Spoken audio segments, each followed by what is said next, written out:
Just a Bit Gaming Podcast. I'm your host, Ryan Reynolds, and this is Adrian Townsend. Whoop whoop!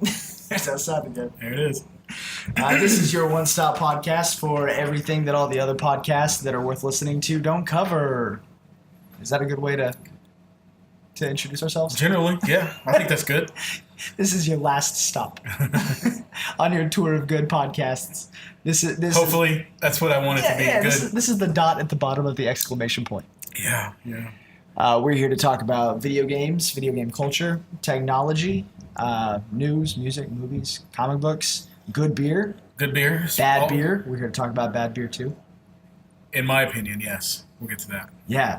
Adrian hates a lot of beers that I don't hate. You like that one? I think it's delicious, dude. Okay, we'll get to it. So, anyway, here we are, episode 2. I hope you guys listened to the first episode, because here we are doing it again. Yeah. I've got a lot of good feedback on the last episode. Yeah. Let several people listen to it, friends and family, and just to get their feedback, and everybody seems to like it. So I think we're on a good track. I mean, it's better than not doing it. Yeah, it's fun. I enjoy doing it, and like I said last time, it's a fun time. Those of you at home would be amazed at how many just crazy off-the-wall podcasts are running. Like, people talking about things that no one would think to talk about except that person. Yeah. I was just perusing the, what would it be called? The castosphere? The podcastosphere? Podcastosphere? With that. Yeah. Is that what you said? Like horror movies? Sure. Podcastosphere. I found an entire podcast. I just got a logo design in my head where I said that. Anyway. Make a t-shirt. Yeah. Found a podcast dedicated strictly to the different types of plumbing tools, which I'm sure there's a market for it. I'm sure it's viable. That sounds incredibly boring. I'm not going to say I didn't listen to an episode. Out of sheer curiosity? Yeah, I had to. Not a question. No, I thought you were opening up. Maybe my voice tone. The question and answer period. Out of sheer curiosity. Out of curiosity. Okay. I'll turn that into a question. Out of curiosity, how was it? I mean, it was a podcast about plumbing tools. Okay. So it was as interesting as I thought. No, I was so impressed by the fact that it even existed that I've decided that is now a frame of reference for one's being. Like, if you see me tomorrow and you're like, hey, Ryan, how you doing today? I'm going to be like, better than a podcast about plumbing tools. Oh, so it's not something we need to strive to be then? Unless you want to be about plumbing tools. Well. Mario would be jazz. Okay. Mario! That's my Mario voice. It was not fantastic. Okay. Thanks. All right, so here we are tonight talking about some good stuff. We got new video equipment. We got some new video equipment. Audio listeners won't see this, but if you go to YouTube and look at we're video recording all of our podcasts. Right. Now you can tell a little bit less that it's at my dining room table. The Zoom helps with that. Helps. These are still my blinds, though. Yeah. Little do you know, it's outside. So yeah, we got some new video equipment. We're trying some new beers tonight. We're going to be talking about lots of different games. We're going to be talking about Bethesda Pinball, maybe some Wild Guns, Horizon Zero Dawn. Sunset Riders. Sunset Riders? Not Wild Guns. Not Wild Guns? Yes. We're playing Sunset Riders. We're going to be talking about, what was that game you were streaming last night? That was Ninja Baseball Batman. Good stuff. All right, so with no further ado, why don't you go ahead and tell us what you're playing right now? As always, I'm playing a mishmash of different things. Right. It's like would you call it a tapestry? A tapestry of games, for sure. Like a quilt. Yeah. Dude, I could make an awesome gaming quilt with the games that I've been playing, especially the artwork involved with some of these games. Yeah. Like the one I played last night, the Baseball Batman, Ninja Baseball Batman. Nothing to do with Batman. Nothing to do with Batman, but still a good Batman game. Okay. Or the baseball Batman. Baseball Batman. So I've been streaming lately with my brother Brody, and we've done 3 streams since the last podcast. We've been focusing on retro games. We did some Super Nintendo, Pocky Rocky, Turtles in Time. Pocky and Rocky was a trip. It was a fun game. Dude, we had a blast with that game.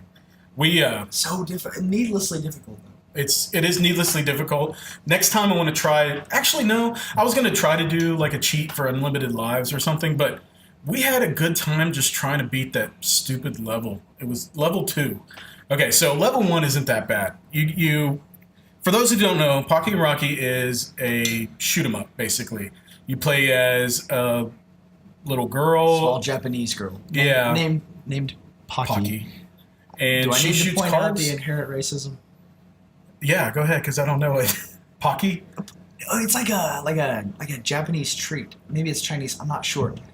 You can buy it at like the Asian market over in Oklahoma City. The Pocky sticks. Yeah, little Pocky sticks. Yeah. You know what's funny? What? I just listened to a podcast on the way here called Video Game Dads. I'm going to plug them because they have a good show. They were talking about the exact same thing. Pocky and Rocky. That was their game. Yeah, that's crazy. I guess they just recently played that game, and like I did, and yeah, they made the same reference to the Pocky sticks. Yeah, you take an Asian treat and then name a small Asian sprite after it. Yeah. Do you think they really intended to do that? Well, absolutely. Okay. It's not an accident they named the girl. But it's also Pocky. It's also a Japanese-made game.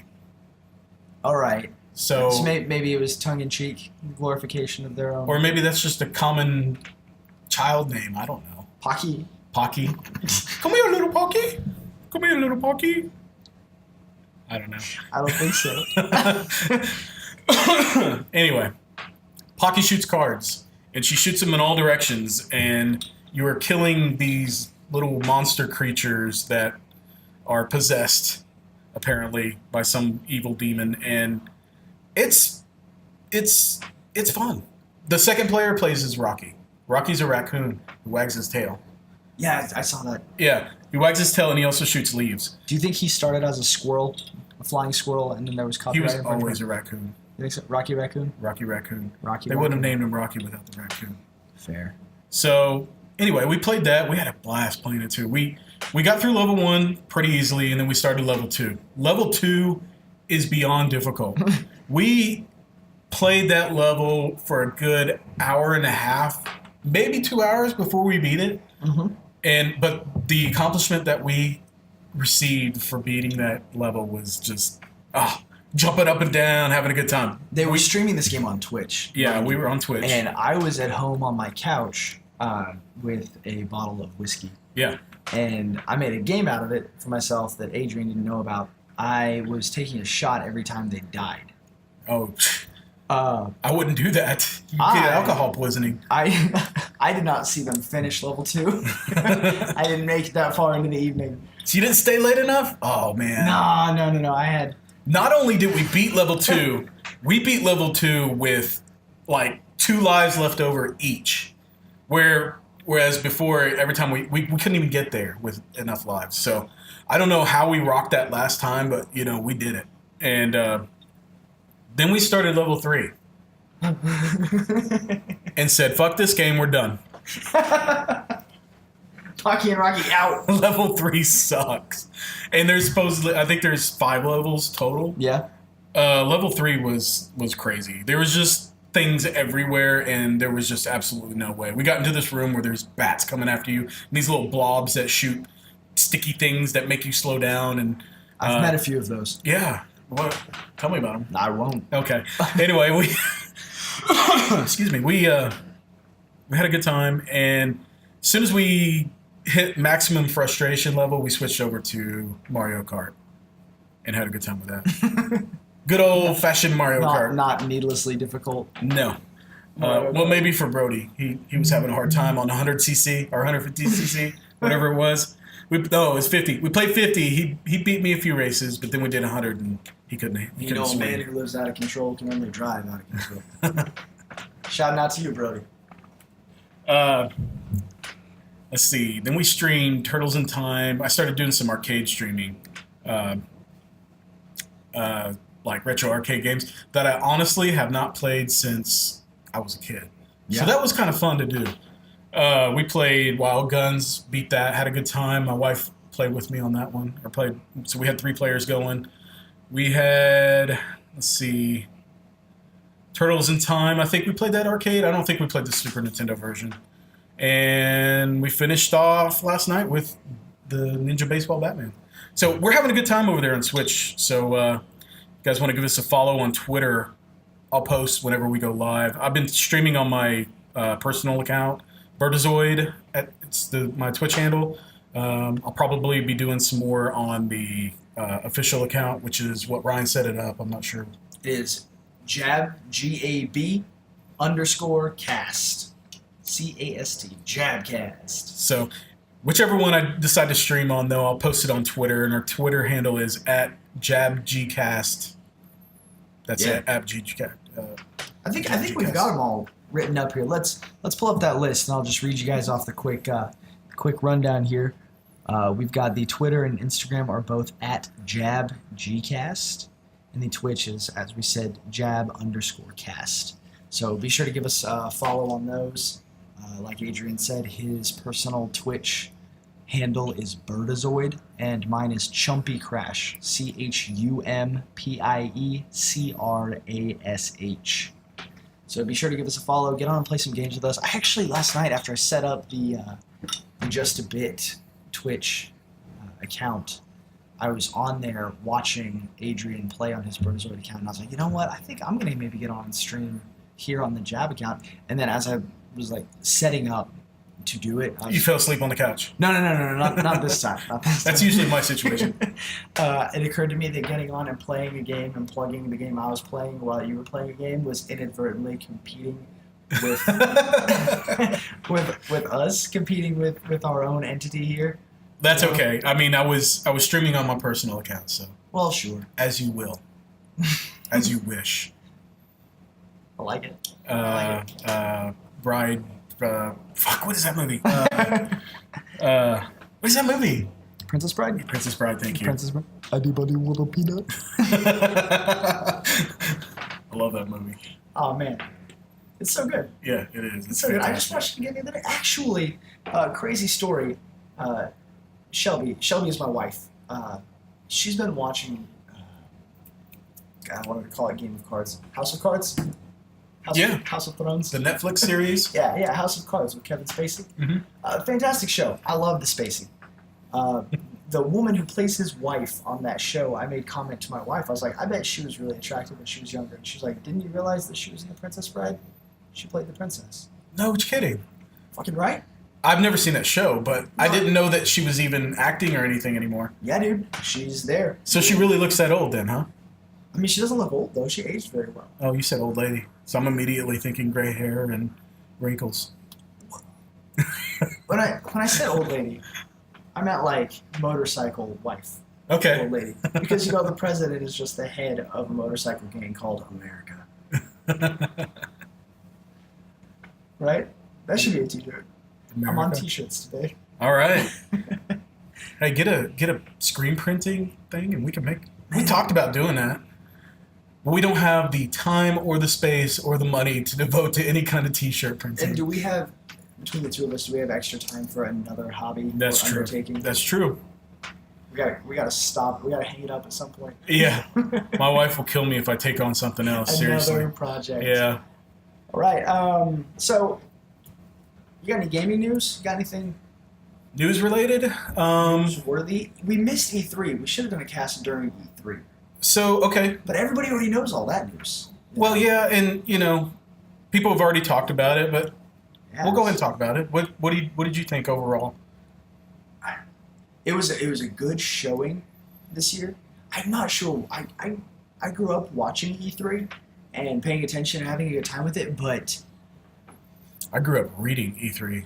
GamePro magazine. Shit, what is up? 1996. I was in first grade. In 96? Yeah. Oh, yeah. I was in junior high, I believe. I don't remember. That was a long time ago. Yep. 21 years ago. There was some old ass plums on you. Yeah. Oh, yeah. I mean, it was a good showing this year. My favorite year in recent memory was 2015. Why is that? It just had an energy about it. I mean, you remember we watched it whenever we were working together over at. Oh yeah, that's right. And one of the huge benefits of Fast Signs, by the way. All the free time. Oh my gosh, the amount of free time is amazing. Just a Big Gaming Podcast, not brought to you by Fast Signs. I knew that was coming. Or is it? We wouldn't be here doing this today if it weren't for Fast Signs. Bless up, Fast Signs. Fast Signs had the biggest glow up of 2017. I just learned the phrase glow up. What's that? Yeah. Okay, there's this rapper named Gucci Mane. Okay. Just a Big Gaming Podcast, not brought to you by Gucci Mane. Or is it? Also, shout out to you, Michael Temple, because there's your Gucci Mane plug. He's this fella that raps a lot of songs. I don't know why I phrased it like that. Yeah. But he does. There's a lot of those guys. Yeah. Yeah. And I suppose he was a bit of a tubby fella. Okay. He needed some help with the physique. And I saw a meme of him the other day where he was, his normal thick, like with two C's, THICC, okay. self, next to a picture of him all slim and like muscular. And it referred to Gucci Mane as having the biggest glow up of 2017. So, being that I work with an absurd number of millennials, I asked them, You're a millennial. Hardly. I'm a millennial. How are you a millennial? Okay, so I've heard... Oh, here we go again. Change the subjects. I'm sorry, but I think this is more interesting. Well, anyway, I asked them what a glow up was, and they said it's when someone goes from one point of being to become like their maximum self. That's a glow up. When someone posted before and after being all skinny and scrawny and then they're a bodybuilder, that's their glow up. Or someone posts one YouTube video and suddenly gets famous. Looking at you, Bieber. That's a glow up. Okay, that makes sense. I'm okay with that. That's not a bad phrase. A lot of the terms that I've heard of late, I really hate, but I can back that one up. That's okay. It's lit, fam. Or bae, I hate bae. Yeah, dude. Hate it. Why don't you just call it an inlet? That's what the sailors called it. Yeah, it's anyway. Millennials. Millennials, man. So this is a term that I've never. I thought meant to be people born in the 2000s, but I've since heard that it's actually from the 1980s up. No. The way I've heard millennials explained is someone who came into... I think, truthfully, it is someone who was born in the... or maybe reached adolescence in the 2000s. I'm not sure, because also, when I was a young kid, first getting into comic books and stuff, there was did you ever read the Generation X comic? Yeah, Gen Y. Yeah, there was the Gen X comic that was mostly geared towards people that reached adolescence in the 80s and early 90s. Yeah. And then there was the Gen Y. Which I always thought that our generation was Gen Y. Right.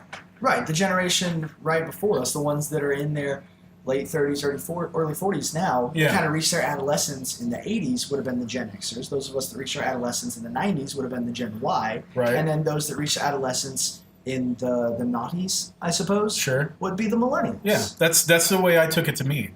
But I've since heard, I still do too, but I still hear constantly on the interwebs. Anybody who is alive after the year 2000 is a millennial. We're all millennials. Yeah. Trumps it all. Oh, man. Let's not talk about him. Anyway. The millennial is, in my head, anyone who was born... Let's just say anybody who reached adolescence, like you said, within the 2000s. Right. So people who don't know life prior to the internet. Right. Because I have kids under my employ now who were born after 9/11. Wow. Who?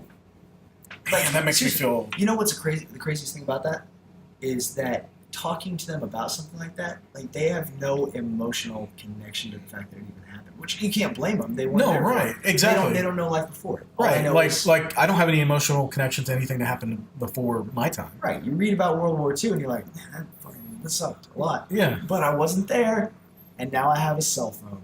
Yes. Right. So. You know? And these kids are like, ooh, 9/11 happened? Well, I wasn't there, but now I've got several cell phones. That's just, yeah, that's insane to me to know that, I guess kids born around that time, they would be reaching adulthood at this point, you know, graduating high school. Yeah, man. Man, feel old. That's Yeah. okay. Yeah. I'm happy. Back to those plums of yours we were talking about. That low-hanging fruit. Yeah. So, I guess that's it for game news. What? I don't even remember what got us onto this E3. We tangent. started on E3. Oh, okay. Anyway. I liked 2015.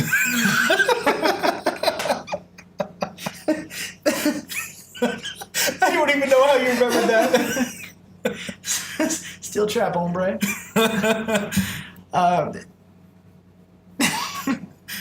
It was a good year. It's so easy to break off into something else. It's hard to keep on track. I don't know how do we do this, because when we have our conversations, when we're not recording a podcast, it goes much the same way.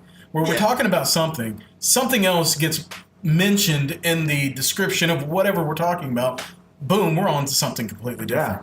And then again, and then again, and then again. You know, it just goes on. Yeah, and in a drunken conversation at a family dinner, we discussed the fact that neither of us can ever stay on topic and decided that starting a podcast would just be the best. And here we are, starting a podcast that nobody really knows what it's about. But you know what? Those are the gaming.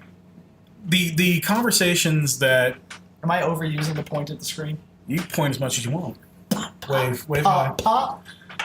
I like that from my millennials. There you go. So those are the most interesting conversations that I have. A lot of my friends, or the few friends that I don't have a lot of friends because I have a family that I spend most of my time with. Right. And, you know, not that it's a bad thing. It's a great thing. But the few friends that I do have, the conversations go much the same way. Well, yeah. It's just how it goes. It's hard for us to stay on track, on topic. But those are the most fun conversations to have. Sure. And usually end up with one of us throwing up at the end of the night from too much beer. Oh, I thought you were about to make a joke about word vomit. Word vomit? Yeah. No, I wasn't. All right. I'm not that into... Anyway, So, we were talking about E3. Do you have anything specifically report-worthy for E3 you want to talk about? This year's E3, I didn't really watch like I did previous years, but that's okay because I didn't find it to be that compelling. It wasn't as engrossing as previous years. No. It seemed like more of like a, like a status update of things everybody already knew everybody was working on. Exactly. So as opposed to like a sit down, watch this press conference and get jazzed for something coming up. Yeah. Which, when I watch E3, or when I look forward to E3, I look forward to hearing about what's coming up. Something that hasn't been announced yet. You just want that media boner. Yeah, exactly. It's a good way to put it. I mean, it's that, that game is coming out. Oh, I can't believe it. I'm so happy. Right. I can't wait to not afford that in 6 months. Yeah. But, I mean, this year was like, remember that game we announced a year ago? Yeah, we're still working on that. Guess what, guys? Those characters still have faces. Yeah. It's still coming. Mario is still surrounded by people with 4-foot legs. That game looks amazing. Yeah, it looks pretty good.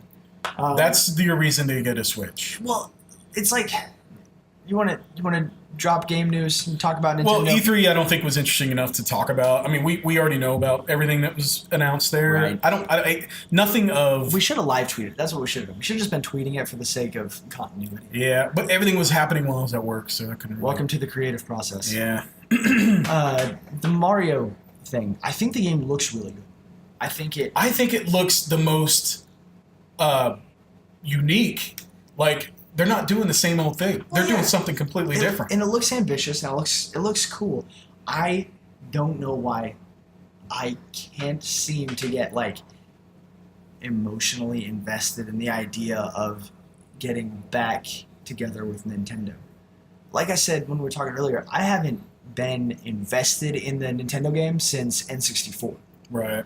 And I've played plenty of stuff since then. I've played every system except for the Switch. Mm-hmm. I haven't owned them. I've played them, and Smash Brothers is always good. If you put a Mario offering in front of me, I'm down. Mm-hmm. Most of the Zelda games have been pretty top-notch.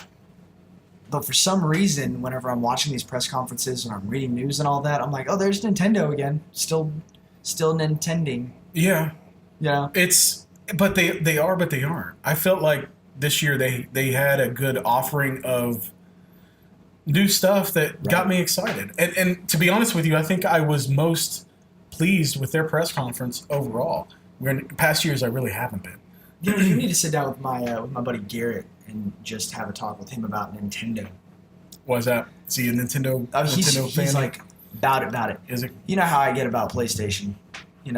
So okay, I'm not a huge Nintendo fanboy per se, but actually I still love Nintendo. I still get behind their games, but I get behind them because it is a break from the realistic first-person shooting horror games that are all coming out from the other developers, from the other systems. No, I get that. I like to go back and play my cartoony games. It's something that I love the artwork, I love the colors, I love the gameplay, I love the music, I love everything about the Nintendo games, and that's why I just it wouldn't be something that I would prefer to play all the time. I still want to jump in and play the Resident Evil 7, the Horizon Zero Dawn, the new flashy, awesome looking games. I still love those, but I want to go back and play. I want to play something cartoony. Nintendo always has my back. Yeah, I get that, and I don't know. Maybe it stems from the fact that even like when I was a kid, I loved the cartoony games. Like Mario and even Star Fox was relatively cartoony. But if you went back to like my awakening in the gaming community, in the gaming game, so to speak, even my preferences were the more adventure and shooting type games like The Legend of Zelda, like Ocarina of Time, and Majora's Mask were huge for me. Even though it was cartoony animals, Star Fox had that almost realistic sense of combat to it. Sure. Where it was it was urgent, and it getting hit with something meant something. Even do you remember Jet Force Gemini? Yeah, I do. That game was like tops for me. Oh, really? I loved that game. And even though the character design was Super Nintendo, very cartoony. N64. N64. It's in the 64 game. Yeah. What did I say? Super Nintendo. No, even though Nintendo, it was Super Nintendo. Like it was like extra Nintendo. Like you can't say Super hella before Nintendo. Tonight's episode not brought to you by millennial slang. Am I overusing that one? No, you can use whatever you want. So it was Nintendo 64 in the most essential of senses. Yeah.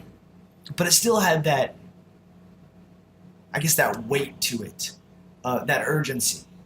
And then don't even get me started on GoldenEye because everybody loved that game, GoldenEye was the poops. It was where it was at. So, and I don't know, somewhere after N64, once I got my hands on a PS2, I kind of disconnected with Nintendo a bit. And now that the Switch exists, I think I'm ready to get back on that Nintendo horse. Dude, I honestly, I think there's no better time than the present to jump into the Nintendo bandwagon. It's a really great system that I brought with me for him to have his hands on tonight because what up? You haven't touched it yet. I can't wait to touch it. I can't touch my Switch. I can't say Wii anymore. Nah. Well, the Wii was okay, but I think it was aimed at the non-gamer. The Switch, I think, it was aimed at like casual party gamers. Yeah. Or the non-gamer at all who wants to play bowling or golf. Or right, who just wants to pick something up and swing a Wiimote. Right, and then the Wii U, I weighed heavily on trying to pick up a Wii U for a long time, and then we talked about this last episode. The Wii U ended up kind of being a bit of a flop, and I even as recently as last week, almost bought a Wii U Yeah. just for the sake of giving it a go. Right. Because I feel like Wii U was in form and function, like as close to like a prototype approximation as they could have done to the Switch. I think it was a pre-version of the Switch. Right. It was they kind. I feel like they had the idea and Yeah. kind of. It was almost like a very flashy market test. Right. You know, and then instead of just like testing it, focus or beta testing, they threw it out there and said, "All right, here's this mass immersion of this idea we have. What you guys think?" And the fact that it was labeled as a Wii U, 90% of people didn't even understand it was a new system. Right. And so it died before it could live. That, and if you play it today, I think you're going to find that it feels pretty primitive. It's cool to play the Switch. I mean the Wii U on the gamepad, but the resolution is not the greatest. It has to stream from your Wii box to your Wii U, so you can't stray too far away from the system itself. Oh, really? Yeah. See, I didn't know that. I thought it was I thought you could pop it into portable mode and play games. No, you can't. You have to be in the same room. Like if I try to play a game in my bedroom, the range won't reach, and it just doesn't work. You learn something every day. It was mainly used more for second screen stuff for whatever game you're playing. So they'll put like a map or something on the bottom screen instead of having it on the actual screen. When I find that it's more intuitive to actually have it on the screen, I'm not going to sit here and have my gamepad up, eye level with the TV. It just doesn't feel right, and play it like this. And you would have to constantly look down, look up, look down, look up. I'd rather have that little mini map on the corner of my screen, to show me what's going on. It's just I wasn't behind. It was a cool idea. It was like a Nintendo DS, I guess. How they use the second screen for stuff like that, it's item selection, stuff like that. It wasn't the greatest to me, and the gamepad battery lasted like 2 hours tops. And how long does the Switch battery last? Well, it's not much better, but it's a better experience for that. It is a better 2 hours. Experience. It is. The screen looks great. You could play top quality looking games on your gamepad anywhere you want, and that to me is pretty incredible.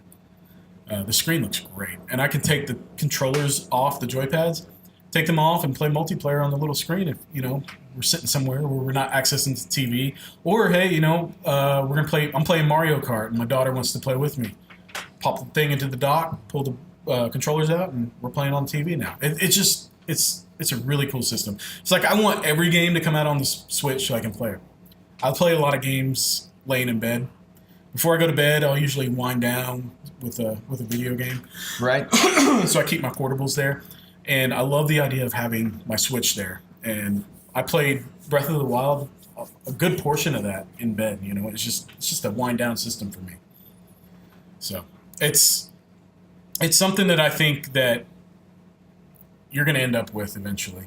Well, I mean, I hope sooner rather than later. I hope. I want one so bad. I think I see everyone running around with the red and blue one, the black one. That's where it's at. Gray, the black and gray. It's so pretty. It's fine. It's boring. I want the colors. No, man, I like that just kind of sleek, muted color palette. I like it. It matches the rest. Well, of it my matches. soul. Yeah, your wardrobe. Yeah, my wardrobe. You're a gray and black wearing type of dude. You've always been that way. It stems primarily from my lack of understanding of the prism of colors that most people see that I don't. You're colorblind, aren't you? It's like color stupid. Okay. I see a lot of colors. There's just a very good chance they're wrong. Well, colors are very much a part of my life, I guess. I love colors. Yeah. I love mixing you're a graphic colors. Designer, and you notice my illustrations are usually black and gray. They are. They're pencil though. That's okay. Pencil, pen. Sometimes I just. But I did notice whenever you would try to color one, you would just color a little spot to represent highlights and shading in certain areas instead of coloring the whole thing, and it looks good. It does look good. It's just, it's representative of the different styles, I guess, that we have. We'll throw up some illustrations for you guys on Sure, yeah. Twitter or Instagram. Let you guys see what we're talking about. Yeah, you can definitely see a difference in our styles. That's what we'll do. We'll take an email or a comment or a direct message or whatever. Let us know in the comments below. That's right. Of something a subject matter that you guys are interested in, and you guys can dictate to us what we draw or illustrate, and we will separately draw and illustrate the same thing, and then post a side by side on the same day and see what the difference is. Maybe that can become a regular thing. Yeah. I think it'd be fun to share some of our art. I mean, it's a big part of my life. Why not? I mean, it's my career. So, I mean, I love to make art, and I'm anytime I can share, I will. I would post pictures of food and drink because it's such a big part of my career, but I think that would be pretty left field. People love pictures of food. And Foodie! drink. They do. Speaking of food and drink, I am going to decree that we take a small break. Break time! And we will be right back with you guys talking about beer pairings and bringing back our segment from last week, What Ryan Doesn't Know. Stay tuned. All right, we are back with the Just a Bit Gaming Podcast, your one-stop shop for everything you don't need. I am your host, Ryan Chumpy Crash Reynolds, and this is my partner, Adrian Bertazoid Townsend. Whoop, whoop. I was waiting for it. Sorry, I was delayed. That time. You made me want it more. Sorry. So, we just took a little break. For those of you that were with us on the first half, thanks. I'm not going to remind you what we talked about because you were already here. Those of you that weren't, you should go back and listen to that. What are you doing starting in the middle of a podcast? That is a bit odd. Right? You dingus. So, we're going to move right into a little segment now called... We haven't named it yet. We're just calling it beer pairings. So beer pairings, I think... We're like a fine gaming restaurant where we take beers, both good and bad, taste them, talk about them and how good or bad they are. Generally disagree. Adrian and I generally disagree on beers. Which is fine because most people disagree on their taste of beer, I would say. Sure. We're both drinking good beers tonight. We both like the beer. I beg to differ. I'm drinking a good beer tonight. He gave me a beer that he thinks is bad that I like. We both like the beer he's drinking, so that's the one we're going to concentrate on. I'll let you guys know real quick. I'm drinking a beer by the Traveler Beer Co., and it is the Traveler IPA Shandy. For those of you that don't know what a shandy is, it's generally a lighter bodied beer that is mixed proportionally with some sort of soft drink or soda pop. Oh, really? Like if you took a lager or a lighter ale and mixed it with, you ever drink Fresca? Yeah. Grapefruit? I'm not a huge fan. Here. I mean, you get the idea. Right.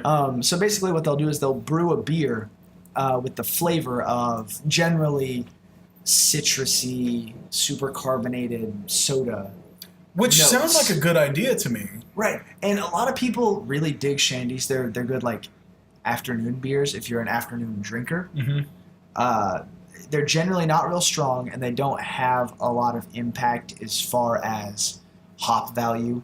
Right. Generally, they're usually pretty sweet, wet, accessible beers. I generally don't tend to drink shandies a whole lot because they don't have the body that I like in like reds on up that I tend to enjoy more, especially with the lack of hop value in most of them. Carbonation is nice, but generally they just kind of taste like a soda pop, like a flat soda. This one, however, is an IPA shandy, so it has that hop value.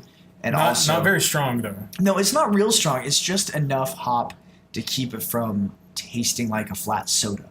It makes it taste more like a beer. You know, it's interesting that you say that because that's kind of the impression that I got drinking that. It is kind of a flat soda. It's way too sweet for my taste. It wouldn't be terrible next to a deli sandwich. Because they're not terrible next to a deli sandwich. I could see that. I mean, if you're going to sit down, if you're the person who enjoys a soda with your meal, sure. Yeah, I can get behind that. Right on. It's just, when I drink a beer, I want... Adrian only drinks syrup with his meals. Usually I'll have water. Yeah. Water is, I want to taste my food and not... What? That's earth syrup. Earth syrup, yes. I like the earth syrup for sure. But I just that beer is it's too sweet, and It is sweet, but it kind of tastes like Fresca's answer to a beer. Or yeah. a beer's answer to Fresca. Well, what got me excited about it, the reason I even picked it up, is because it says it's flavored with grapefruit. Yeah, which Okay, is it's a pretty common thread in the beer community, though, to have grapefruit involved. I've had other grapefruit IPAs, and they were fantastic. I really enjoyed it. Right, and It adds. You could taste the grapefruit without the sweetness. and there are certain hops.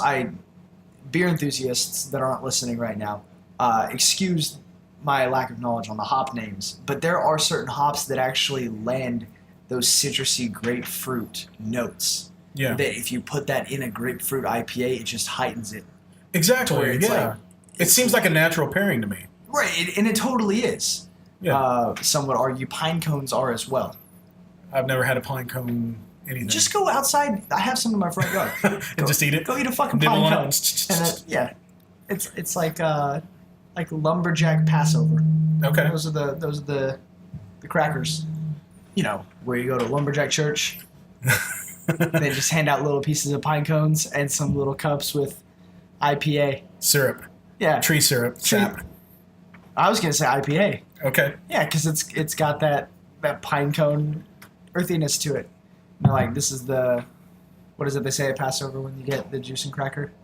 This is the body and blood Yeah. of Davy Crockett, King of the Wild Frontier.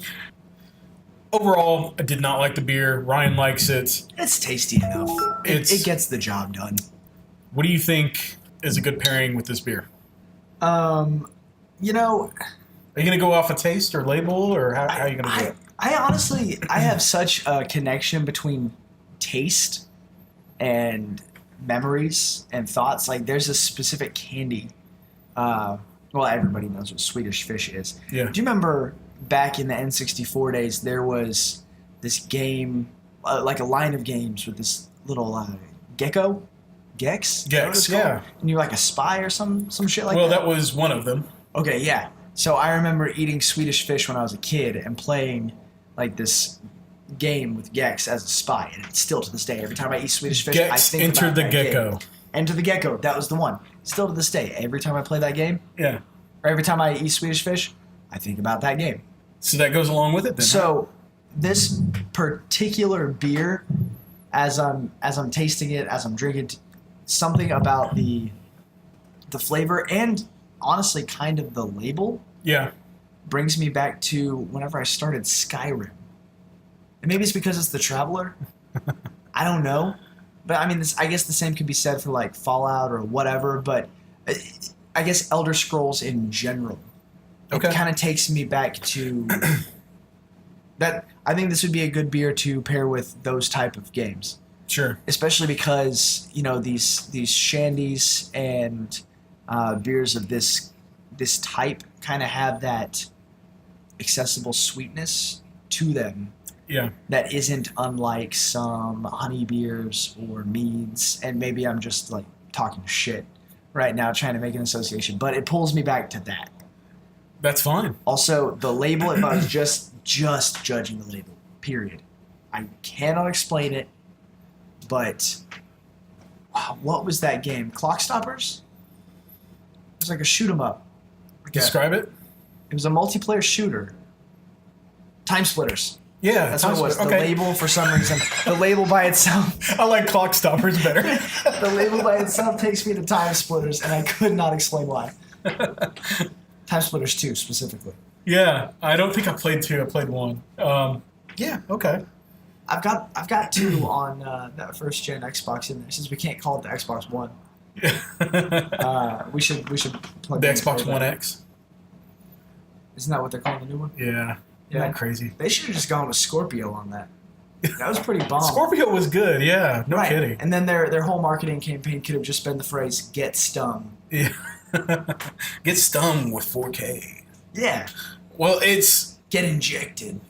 Boom. especially if they're expecting to go the route of releasing a new system that's just an upgraded Xbox One, give them code names, you know, like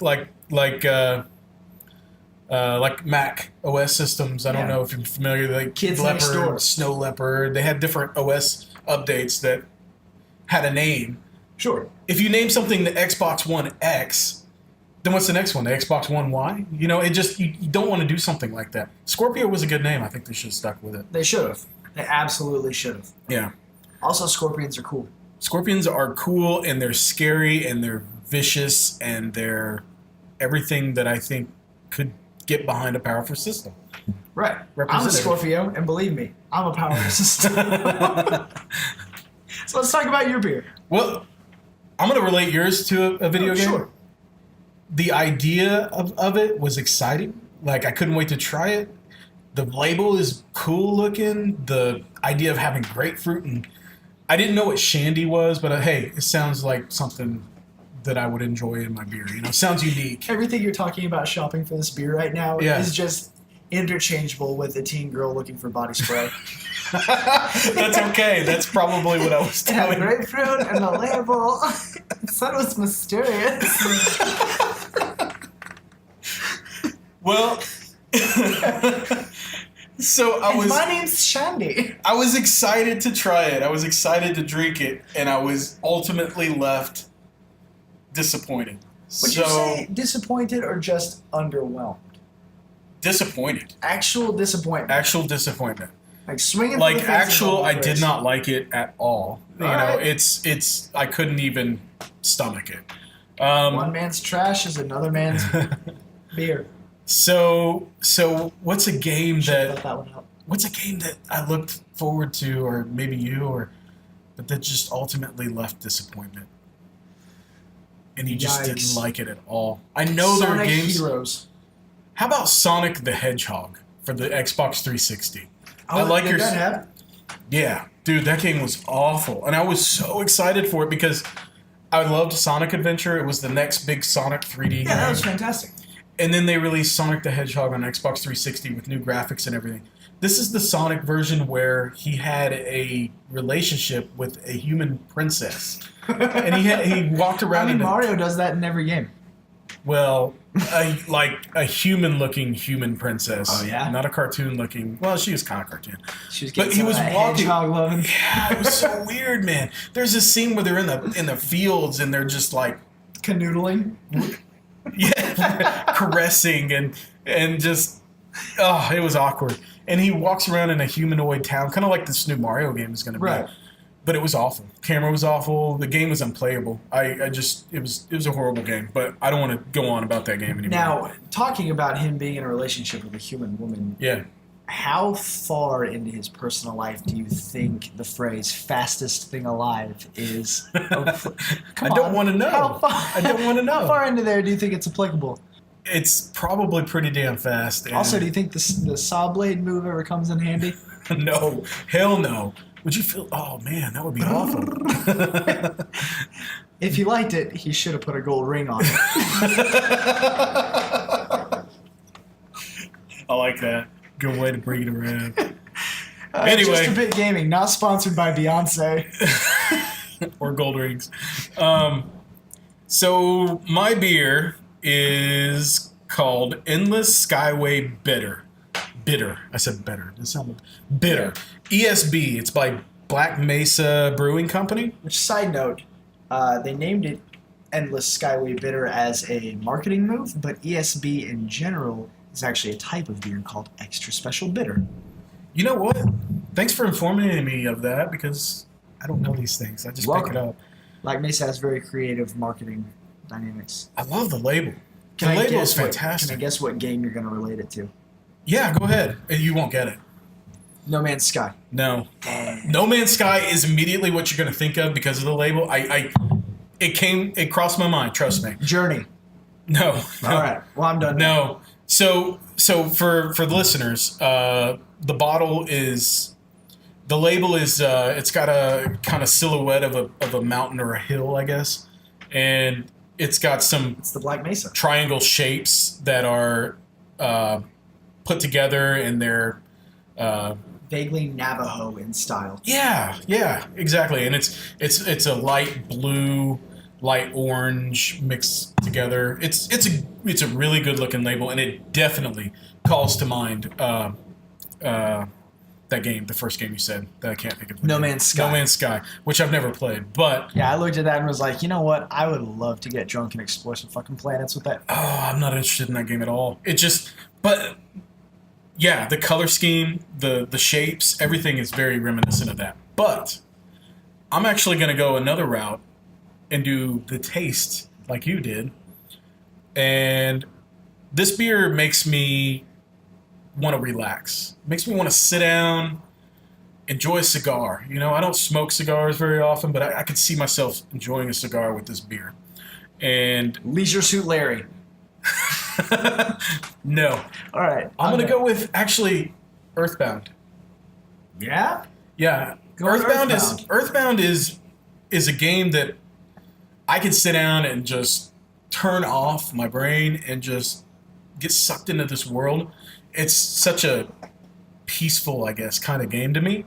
And I love the atmosphere. I love the sense of humor in that game. I really love that game.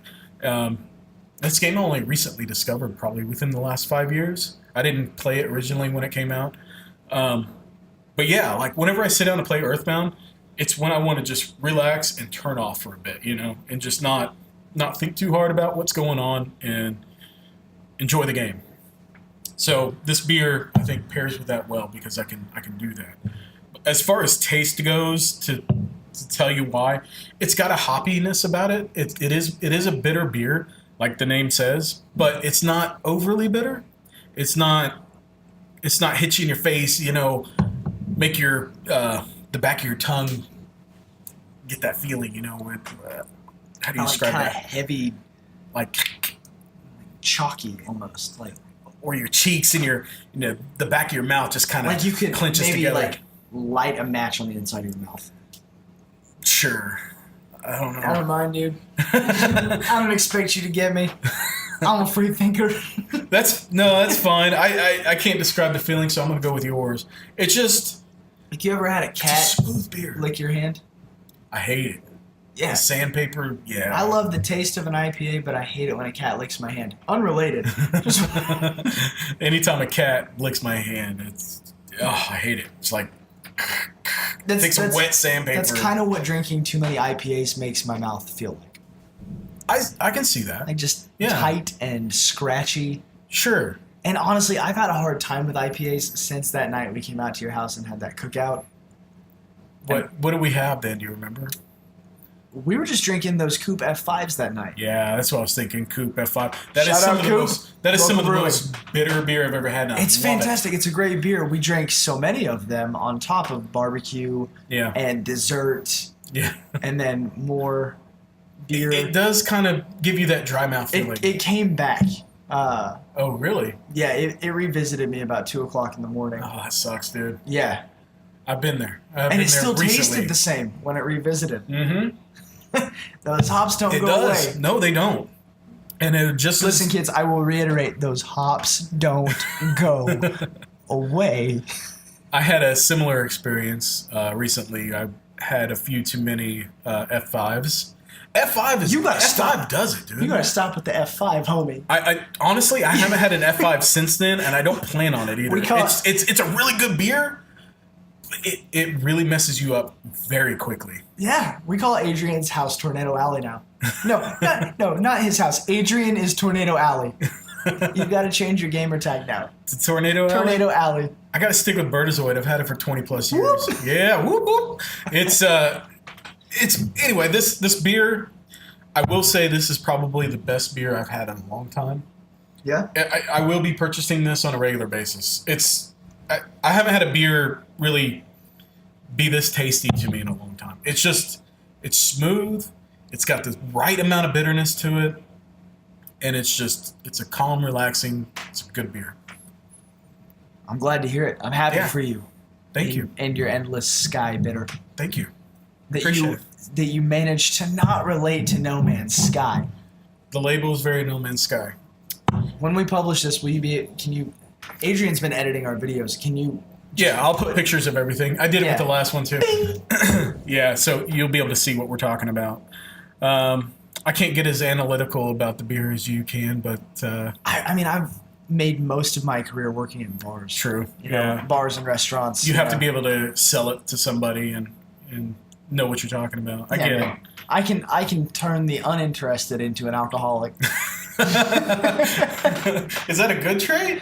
Well, of course it is. Okay. Well, so we're gonna move on to the next segment. Yeah. Okay. Go ahead, introduce it. Here we go. Week number 2. For those of you that did watch last week, we ran a segment called What Ryan Doesn't Know, where basically Adrian, being the more core gamer of the two of us, hits me with a game or franchise that he is familiar with that I am not. At that point, I am allowed to look at the cover art of the game, and I have 3 minutes to describe the game front to back, beginning to end, and Adrian grades me on how badly I did. And I think we vaguely established last time that the grading scale was, what was it? It was from unplayable to do I get a sequel? Yeah. All right, so we're going to be graded on unplayable to do I get a sequel. What are we going to call in between there? The casual return? Sure, that sounds good. Like somewhere before casual return is corrupted data start over. That would be before unplayable. Yeah, actually, that would be unplayable, wouldn't it? Yeah, at that point, you're like, fuck it. Well, okay. So I brought another game. So I was wanting to take a different approach to this time, and I want to run it by you and see what you think. So instead of taking a game that I think that you're unfamiliar with, that I'm super familiar with, I want to grab a game that I think has an interesting cover art that is really cool, but not necessarily representative of the game. Ooh. So I'm thinking games that retro games, Atari, Nintendo. Right. The cover was there to look nice and sell the game as opposed to explain Exactly. the content. And most of the time, the artist probably had no reference to the game because he's probably, or she is designing the label before the game is even finished. You know, I'm assuming. Sure. And this is kind of a dead art form these days. I feel like you don't really have artists that are recreating game labels anymore. You have the game labels are pretty much taking scenes straight from the games because the games are already good enough looking on their own, right?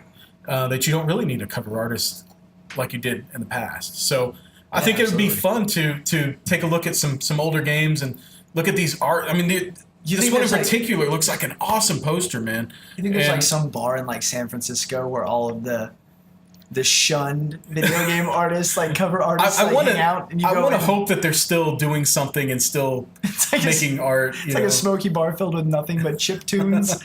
Like you walk in and you just hear just like beep, boop, yeah, beep, boop. yeah. You walk in and someone's like, "What are you in here for, kid? You ready to get some cover art? Here's some shit I drew. It has nothing to do with the game."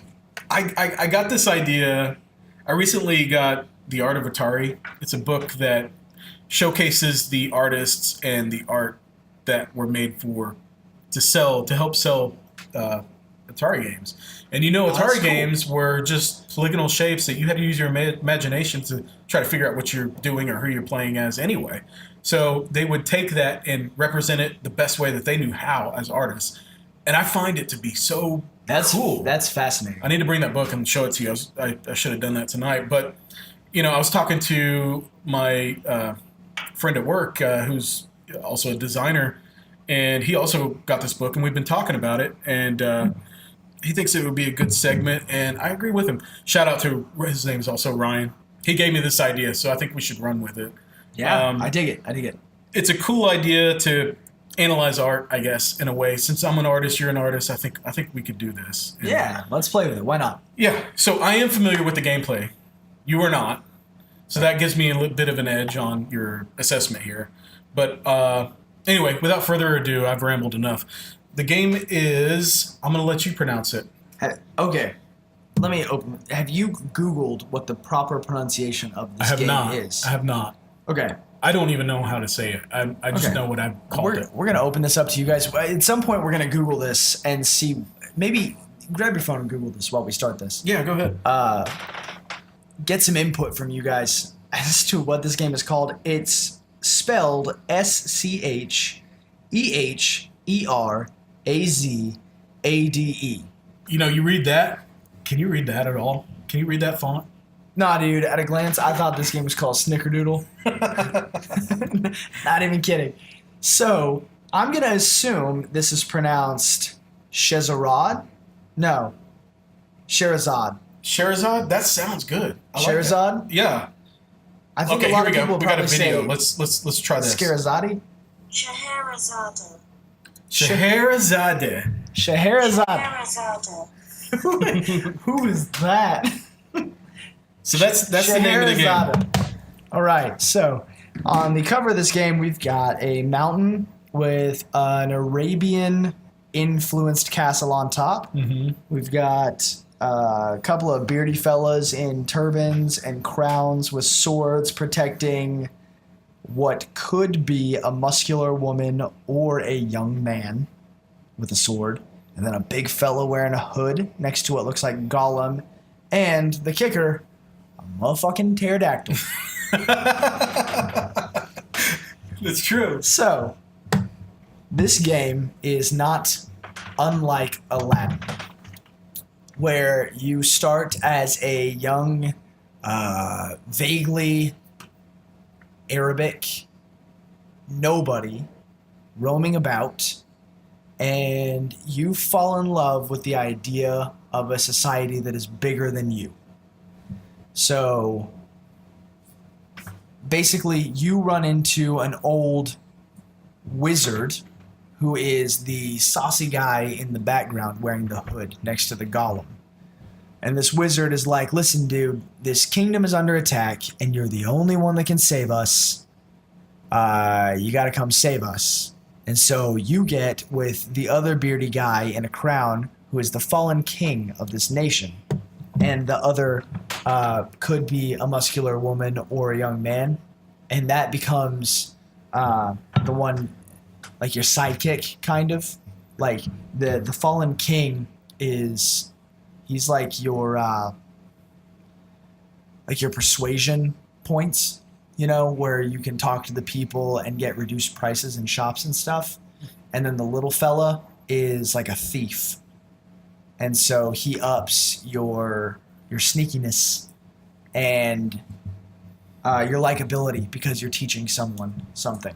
So you get this sword and you set off on this journey through the kingdom that you're in, and you end up at the castle where you have to, and the name of the place is Scheherazade. That's the name of the fake, Scheherazade. Yes. So you get there and you have to fight your way through the minions that cause the downfall of this kingdom, right? And as you're teaching this youngin next to you, the sorcerer is actually teaching you everything the whole time. And then when you get to the castle, you find out that the sorcerer is actually the one that created the chaos that befell the kingdom. The Jafar? He's the Jafar, basically.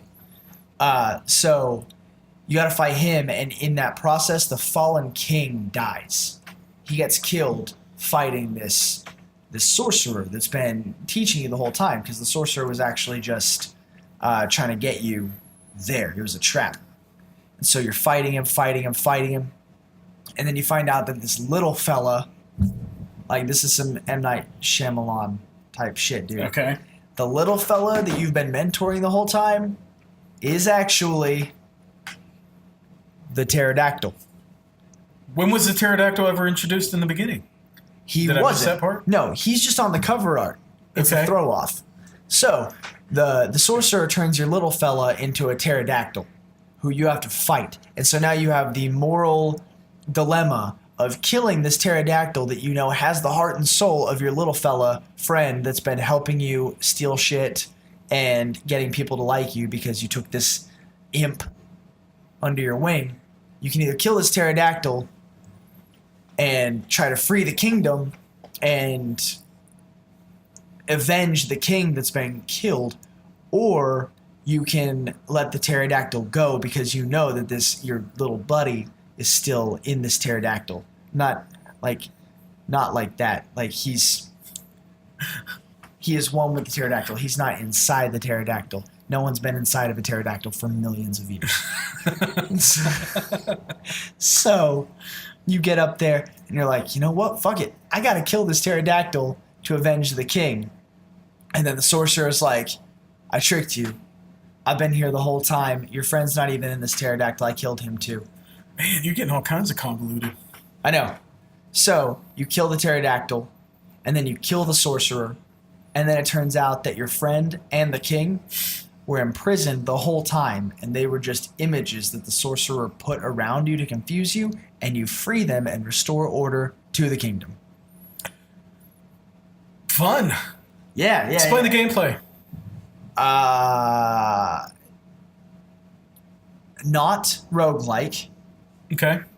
Because there are so many levels of sorcery happening that if you were to die and start at the beginning, it would almost be too easy as you learn it. Mm-hmm. So every time you die, the foes kind of level up.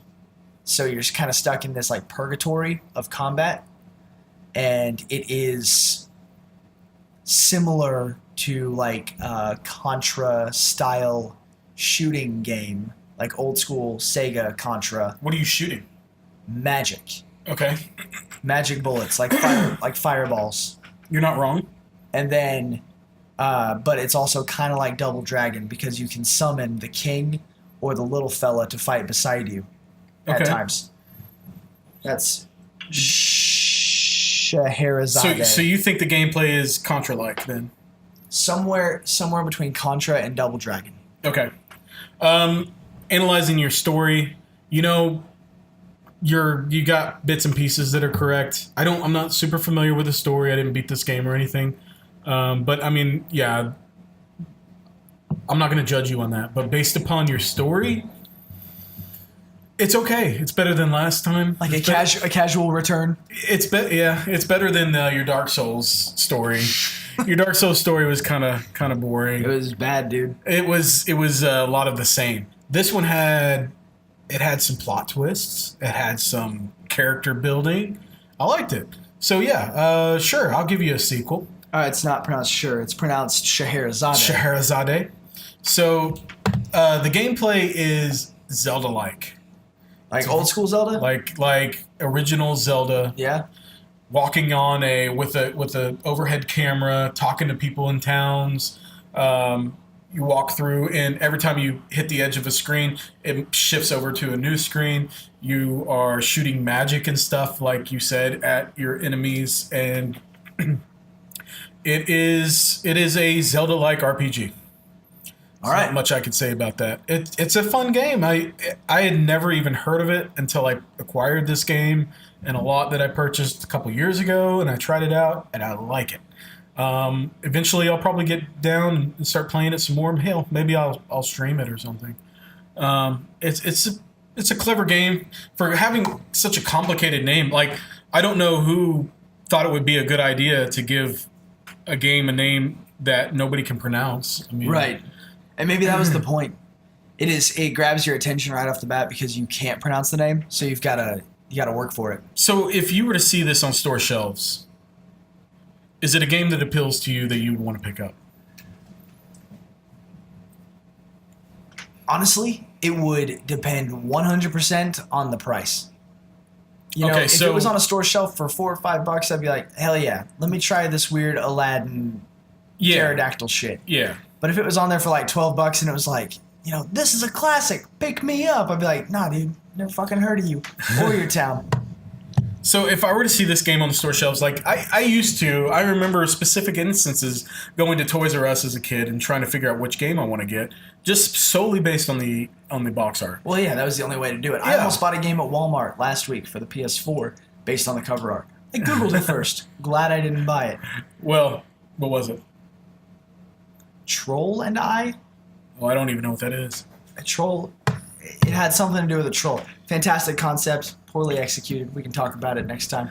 Well, okay, so this game is The cover art is really cool. I think this would be an awesome poster to hang on my wall. I really like the logo. It's so 80s. It's 70s, 80s. It's just, it screams. I mean, look at that. Yeah. What do you see? Thunderhawk or Lion or wow, shoot, what is that? Thundercats. And what was I said Thunderhawk, but it's not Thunderhawk. It's you know what I'm talking about? Waiting on you. This might be a little bit before your time. Oh gosh.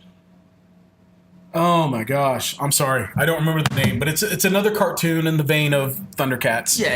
It was an 80s cartoon that I used to watch. And yeah, that logo screams. It's like a gold.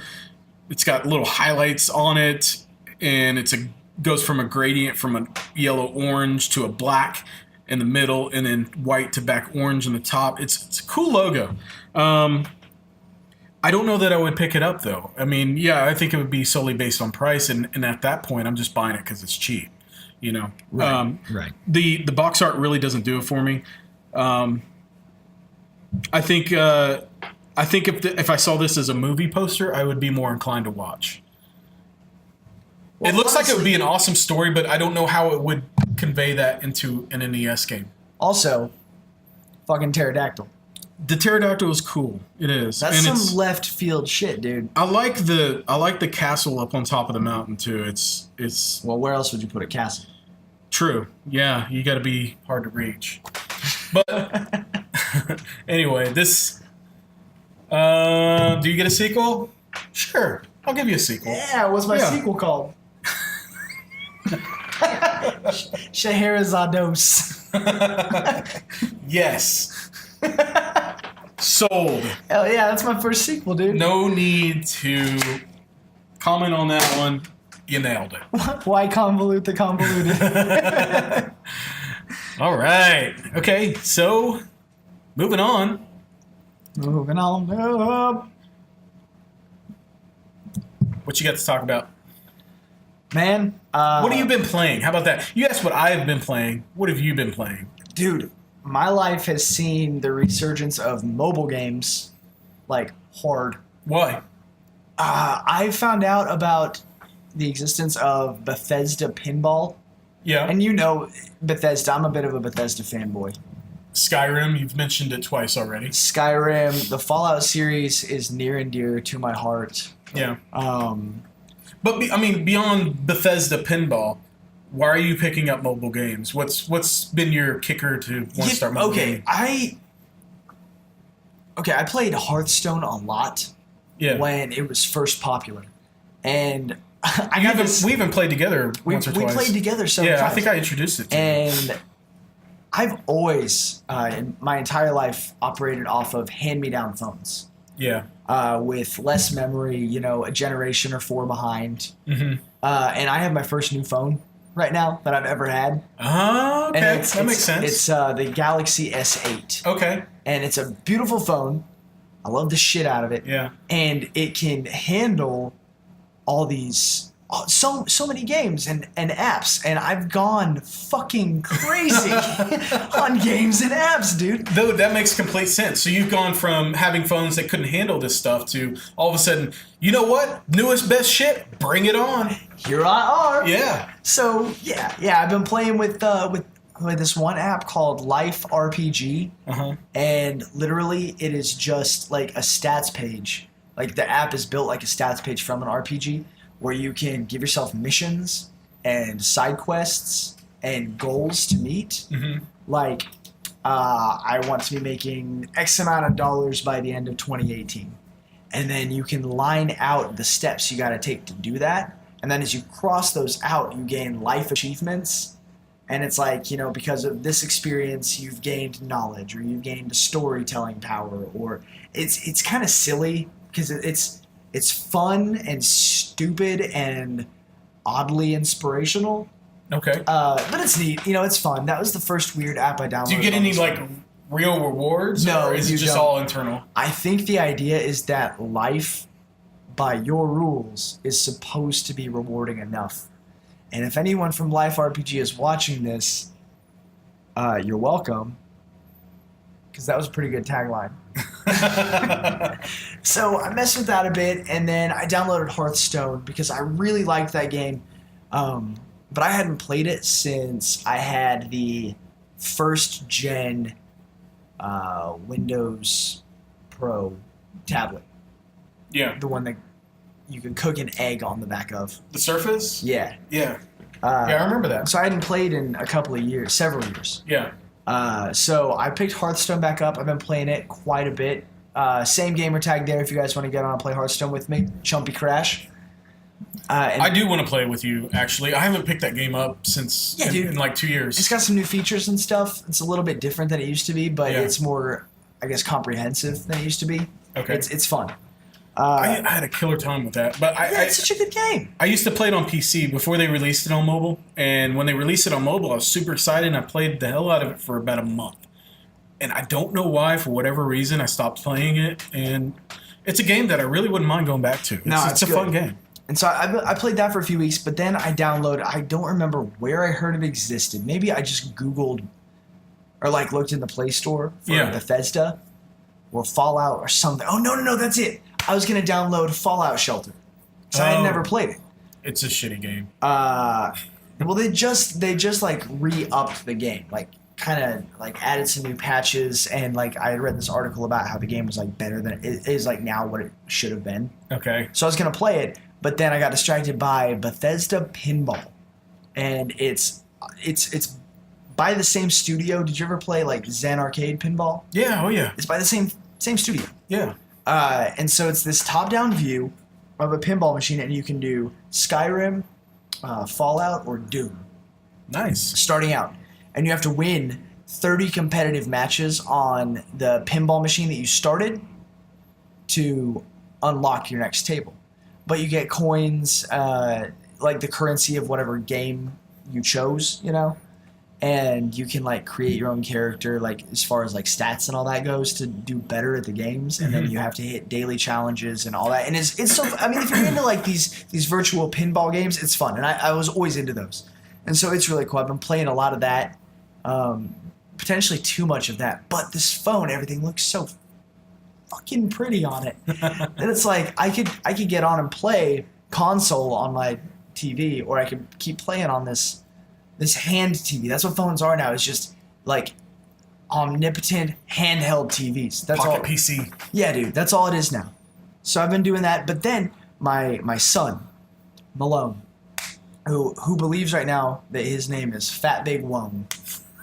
Why? He's 2. He can't pronounce his name, so he calls himself Wone. And he got confused about the phrase big fat. Like, oh, that's a big fat frog. It started with a big fat toad we found in the driveway. Yeah. But it was a fat big toad. And now he's decided that he is Fat Big Wone and calls himself that. So Fat Big Wone. That is an awesome name. Right. That is great. And he's proud of it. That is his title. He's achieved status of Fat Big. I love it. Yeah. A woman asked him at the store the other day, "What's your name?" And he said, "Fat Big." She said, "What's his name?" And I said, "Woman, you heard him." That's Fat Big. You don't fuck with the Fat Big. That is awesome. Man. So I'm going to ask him what his name is when he comes in, just to test it. Fat Big has gotten pretty proficient with using the PlayStation controls. Uh-huh. And I was tucking in baby sister Tilly the other night. And I came back in, and he was in the PlayStation store, and I said, "What are you doing?" And he said, "Looking for a motorcycle game." He already did. He's looking for a motorcycle game. So he had purchased and downloaded Borderlands Handsome Collection. Yeah, dude. I said, "Why'd you do that?" And he pointed at the cover art of the Psycho with like the gas mask and said, "It's a motorcycle game." He had also downloaded Borderlands Telltale series. Wow, he's all about the Borderlands. Yeah, and Paladins, which is basically like a half version of Overwatch. But still just as fun. We need to play Paladins. It's good. It's fun. Is it free? Yeah. Well, you got that going for you. Yeah, it's like a free version of Overwatch. They won't admit it, but come on. I'd rather play Overwatch, I think. Well, yeah, Overwatch is the jam. It is. If you got Overwatch, you might as well play Overwatch. Yeah. But Paladins is not bad. Don't get me wrong. It's not bad. It's pretty fun. So, Fat Big had purchased and downloaded the Handsome Collection. So I've been revisiting my love of Borderlands recently. And every time I turn it on, he's like, "You playing my motorcycle game?" I'm like, "Yeah, dude." I couldn't decide whether I wanted to play between this girl named Athena, who is one of the main characters, or Claptrap is actually a viable option in the pre-sequel. Yeah, I've never played that one. That's the only one I haven't played. So he wanted me to play Claptrap, who he refers to as the orange one because he thinks he's Wally from the Disney movies. Oh, yeah. Yeah, he looks like him. So he does not understand why I'm not playing with Claptrap.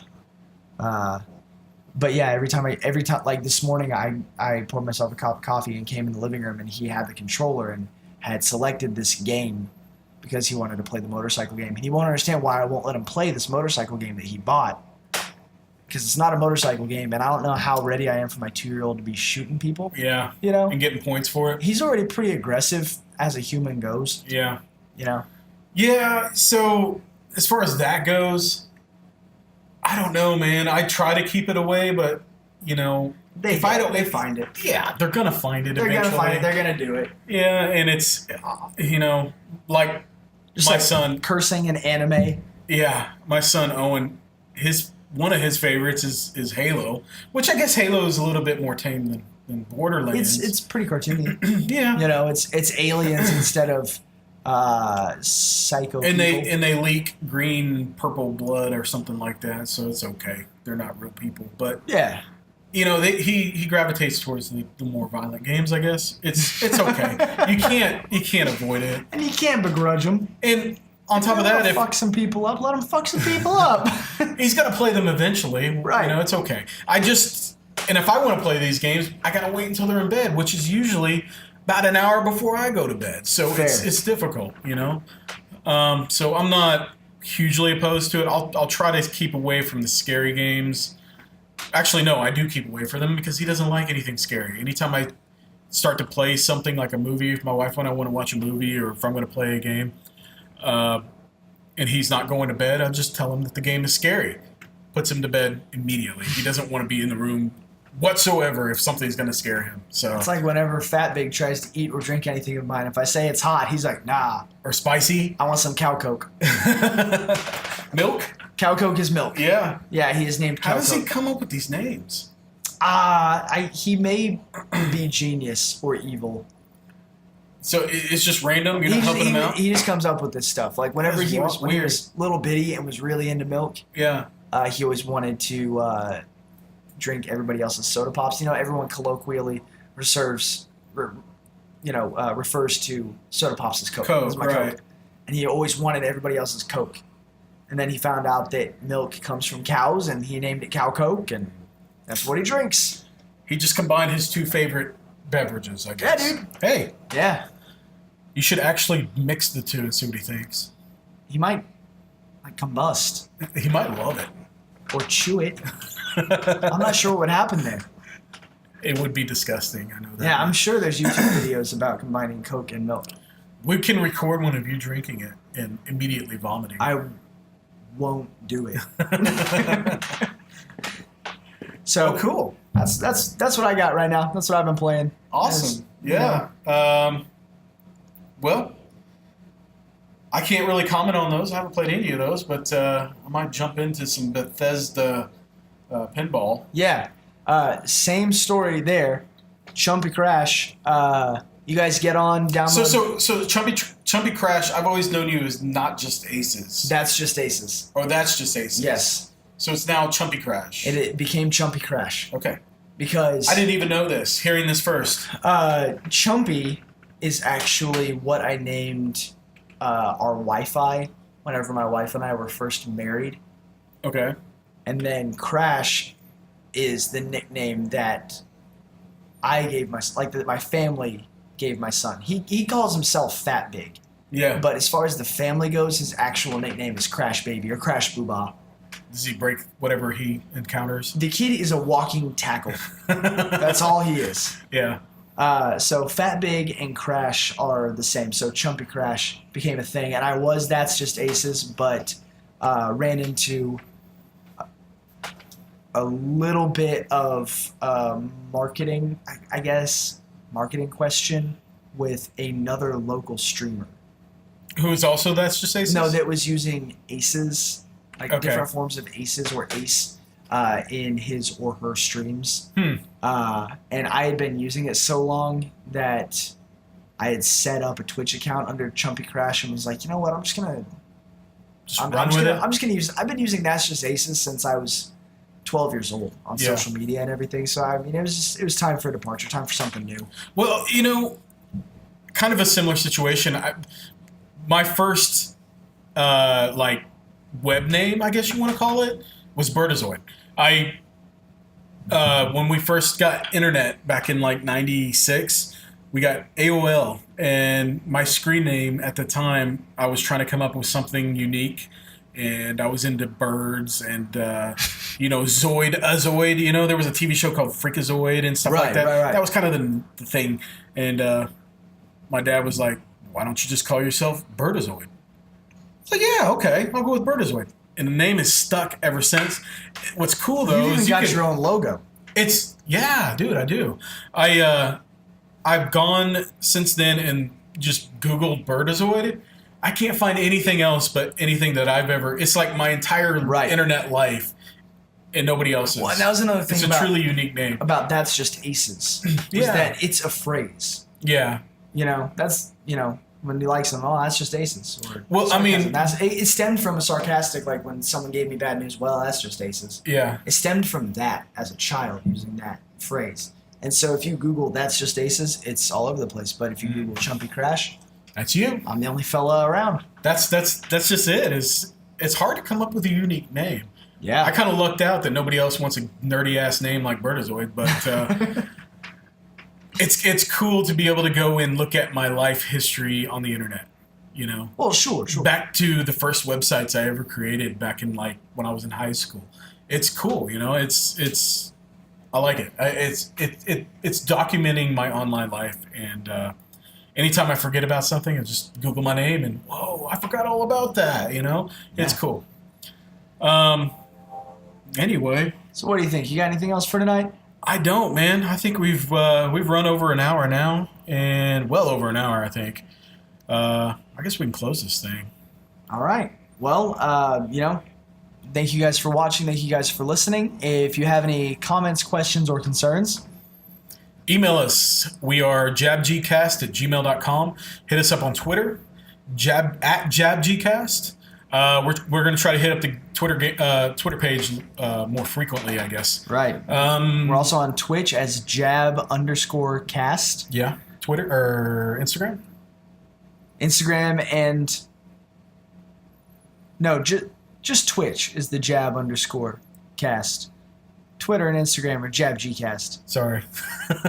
Also, for those of you on YouTube, let us know in the comments below. Let us know in the comments below. Also, if you're listening to us on iTunes, we'd appreciate some stars. Rate us on iTunes and give us some feedback. We'd like to hear what you guys think.